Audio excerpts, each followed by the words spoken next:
जय श्री राधे कृष्णा। आप आज सभी सुनेंगे माघ मास महात्म्य अध्याय 26 की कथा।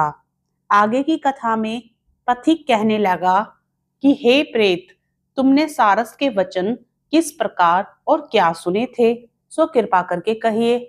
प्रेत कहने लगा कि इस वन में कोहरा नाम की नदी पर्वत से निकली है। मैं घूमता घूमता उस नदी के किनारे पहुंचा और थकावट दूर करने के लिए वहां पर ठहर गया। उसी समय लाल मुख और तीखे दांतों वाला एक बड़ा बंदर वृक्ष से उतरकर जल्दी से वहां पर आया जहां एक सारस सोया हुआ था। उस चंचल बंदर ने कई एक पक्षियों को देखकर उस सोए हुए सारस को दृढ़ता से पैरों से पकड़ लिया और तो सब पक्षी उड़कर वहां से चले गए, परंतु सारसी भयभीत होकर विलाप करती हुई वहीं पर रुक गई। नींद के दूर होने तथा भय से नेत्र खोलकर सारस ने बंदर को देखा और मधुर वाणी से कहने लगा, हे बंदर, तुम बिना अपराध मुझको क्यों दुख देते हो? इस संसार में राजा भी केवल अपराधियों को ही दंड देता है। तुम्हारे जैसे श्रेष्ठ प्राणी किसी को पीड़ा नहीं देते। हम अहिंसक और दूसरे के कर्मों को नहीं देखते। जल की काई खाने वाले, आकाश में उड़ने वाले, वन में रहने वाले, अपनी स्त्री से प्रेम करने वाले, दूसरों की स्त्री को त्यागने वाले, दूसरों की बुराई से दूर रहने वाले, चोरी ना करने वाले, बुरों की संगति से वर्जित, किसी को कष्ट ना देने वाले हैं। सो इस प्रकार मुझ निरपराधी को हे बंदर छोड़ दो। मैं तुम्हारे पहले जन्म के वृतांत जानता हूँ। यह वचन सुनकर वह बंदर उसको छोड़कर दूर बैठ गया और कहने लगा कि तुम मेरे पूर्व जन्म के वृतांत को कैसे जानते हो? तुम अज्ञानी पक्षी हो और मैं वन में घूमने वाला हूँ। सारस कहने लगा कि मैं अपनी जाति की स्मृति के बल से तुम्हारे पूर्व जन्म का सब वृतांत जानता हूँ। तुम पूर्व जन्म में विंध्य पर्वत के राजा थे और मैं तुम्हारे कुल का पूज्य पुरोहित था। तुम राजा होकर अपनी प्रजा को पीड़ा दिया करते थे। विवेकहीन, तुमने बहुत सा धन इकट्ठा किया।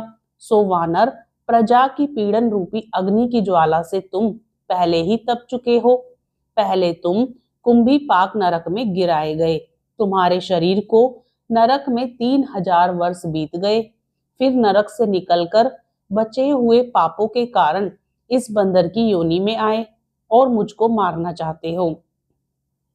पूर्व जन्म में तुमने ब्राह्मण के बाग से लूटकर बलपूर्वक फल खाए थे। उसका यह भयंकर फल हुआ कि तुम वानर और वनवासी हुए। प्राणी अवश्यमेव अपने किए हुए कर्मों को भोगता है। इसको देवता भी नहीं हटा सकते। इस प्रकार मैं सारस का जन्म लेकर भी अज्ञान से मोहित नहीं हुआ। इतनी कथा कहकर वानर कहने लगा कि यदि ठीक ही जानते हो तो बताओ, तुम पक्षी कैसे हुए? सारस कहने लगा कि मेरी दुर्गति का कारण भी सुनो। तुमने नर्मदा नदी के किनारे पर सूर्य ग्रहण के समय बहुत से ब्राह्मणों के निमित्त 100 ढेर अन्न के दान किए थे। मैंने पुरोहिताई के मद से थोड़ा सा ब्राह्मणों को दिया और बाकी सब मैं आप हर ले गया। इन ब्राह्मणों के द्रव्य का अपहरण करने के पाप से मैं पहले कालसूत्र नामक नरक में और फिर रक्त करदुम नरक में, जहां पर बड़े ही बड़े कीड़े थे और रक्त तथा पीप से भरा हुआ नाभि तक नीचे सिर और ऊपर पैर किए हुए पीप चाटता हुआ उस दुर्गंध वाले नरक में कीड़ों आदि से काटा जाकर 3000 वर्ष तक उस यातना को भोगता रहा। मैं नरक के दुख का वर्णन नहीं कर सकता। फिर नरक की यातना से मुक्त होकर यह सारस का जन्म पाया, क्योंकि पूर्व जन्म में अपनी बहन के घर से कांसे का बर्तन चुराया था। इसको मैंने एक जुआरी को दिया। इसी से मैं सारस योनि में आ गया। यह मेरी स्त्री पिछले जन्म में ब्राह्मणी थी। इसने भी कांसे की चोरी की थी। इसी से यह मेरी स्त्री और सारसी हुई। यह सब मैंने तुमसे कर्म फल कहा। अब भविष्य की बात सुनो। अब मैं, तुम और यह मेरी स्त्री भी हंस होंगे और कामरूप देश में सुख से निवास करेंगे। फिर इसके पश्चात गौर योनि में, फिर जाकर दुर्लभ मनुष्य योनि को प्राप्त होंगे। इसमें मनुष्य पाप और पुण्य दोनों ही कर सकता है। इस प्रकार शिव की माया से यह सारा जगत मोह को प्राप्त होता है। न केवल हम ही परंतु इस संसार के सभी जीव प्रवृत्ति मार्ग में फंसकर अच्छे और बुरे कर्म करते और उनका फल भोगते हैं। इसलिए सब प्राणियों को धर्म का सेवन करना चाहिए।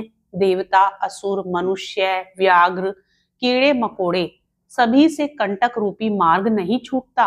केवल वेदांत जानने वाले योगी ही इस मार्ग से बच सकते हैं। इसी कारण बड़े बड़े महात्मा भी कर्म फल को टाल नहीं सकते। उपाय से तथा बुद्धि से कोई भी इसको नहीं बदल सकता। तुम पहले राजा थे, फिर नरक में गए, अब बंदर की योनि में वन में फिरते हो और फिर भी ऐसा ही जन्म पाओगे।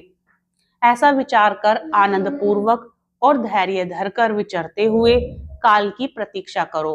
तब वानर ने कहा कि पहले जन्म में मैं तुम्हारी पूजा करता था, अब तुम मुझको प्रणाम करते हो। तुम जाति के स्मरण से मेरे पूर्व जन्म के वृतांत को जानते हो।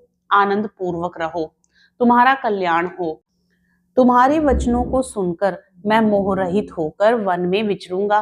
प्रेत कहने लगा कि हे पथिक, मैंने नदी के तट पर बंदर और सारस का यह संवाद सुना, तब मुझको बोध हुआ और मोह तथा शोक का नाश हुआ। जय श्री राधे कृष्णा।